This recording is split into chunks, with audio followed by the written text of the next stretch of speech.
The first batch of local healthcare providers have been trained in provider-initiated HIV testing and counseling by the National AIDS Program.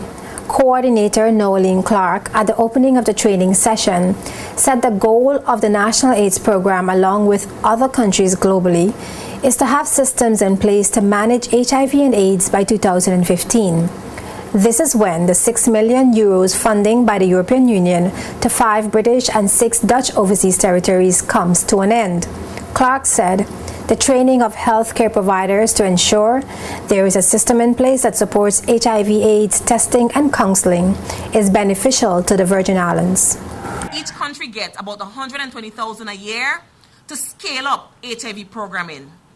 And one of the things we want to do is strengthen our health sector. We cannot ask the tourism sector, the education sector, or any other sector for that matter, to get ready for HIV, to prepare themselves if we are not ready as healthcare providers. We've got to establish systems so that we can manage when the money done. So one of the activities in the EU work plan for this year is provider-initiated testing and counseling. The purpose of provider-initiated testing and counseling is to offer HIV testing to every client that we interface with, whether it be in the emergency room, on the medical floor, surgical floor, dental unit, occupational therapy, wherever we are, we want to offer HIV testing. I think it's going to take a while, but we are hoping if we are consistent, it will pick up. We started off with challenges with our pregnant women, and now every pregnant woman comes to our health services expecting to have an HIV test done. The National AIDS Program Coordinator also delivered a presentation titled HIV 101, pointing out that it is often assumed that all healthcare providers are already trained and therefore should know about HIV and AIDS. However, she warned that not many people in the BVI come into contact with people living with the virus. Even though it is assumed that all healthcare providers, because they are trained in healthcare, should know about HIV/AIDS, we take it for granted that not many of us in the BVI come in contact with anyone infected.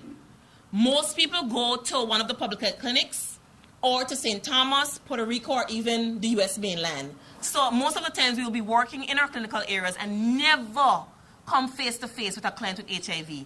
And usually when they come into our areas, it's usually a hush-hush situation. Nobody's talking, nobody's explaining, no descriptions, nothing.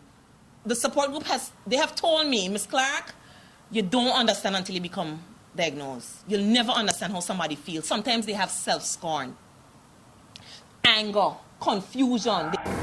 Since HIV antibody testing first became available in 1985, the World Health Organization has advocated for people at risk for HIV to voluntarily seek out HIV testing and counseling. However, in many high prevalence countries, fewer than 1 in 10 people with HIV are aware of their HIV status. Reaching individuals with HIV who do not know their HIV status is a global public health priority. Earlier this year, the U.S. Food and Drug Administration, the FDA, approved the first in-home rapid HIV test. The Oral Quick test kit can detect HIV antibodies with an oral swab, providing a confidential in-home testing option with results in 20 minutes. The over-the-counter test kit became available for purchase in October.